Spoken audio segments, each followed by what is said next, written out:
contre, vouloir trop en faire, c'est comme pas assez. Puis à un moment donné, ça l'a joué contre moi.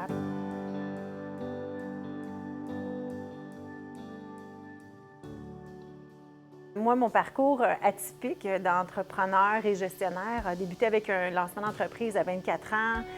J'avais le vent dans les voiles, très dynamique, beaucoup de leadership. Puis je voulais me prouver à moi-même ce que j'étais capable de faire.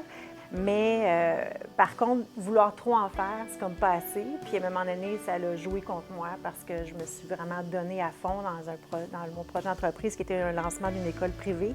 Quand j'ai voulu m'associer avec eux, je me disais, ils sont tellement gentils, ils vont tellement s'investir à fond financièrement, ils donnent beaucoup de leur temps, ça va être correct, tout ça.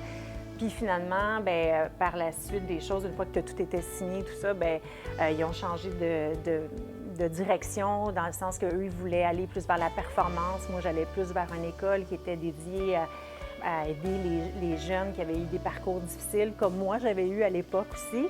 J'ai signé 50-50 finalement. J'avais perdu le contrôle de mon école, tout simplement. Puis finalement, l'avocat, il dit, écoute, si j'étais à ta place, je lâcherais prise parce que ça va coûter beaucoup de sous et beaucoup de temps d'essayer de reprendre le contrôle de ton école, finalement, qui était mon bébé. Là, je m'étais tellement investie.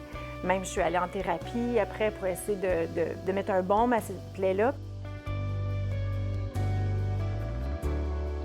Comme gestionnaire, j'aime pousser mon équipe à prendre leur envol puis à leur donner tous les outils pour performer, au détriment de moi rayonner. En vieillissant, avec la sagesse, on se rend compte les petits signaux d'anxiété ou de fatigue.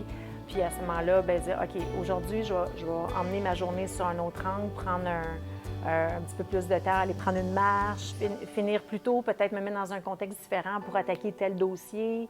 Puis c'est l'histoire d'une vie aussi, continue à s'améliorer chaque jour.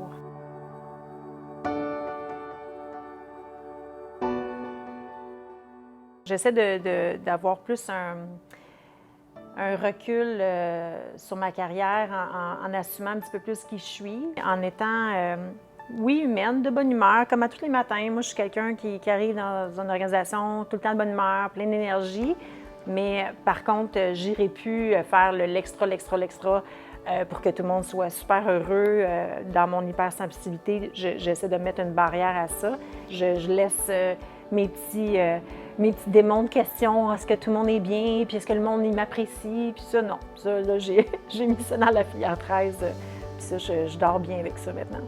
Rendez-vous sur le site web capsantémentale.com pour visionner la série complète et en savoir plus. Merci à nos partenaires pour leur appui dans ce projet.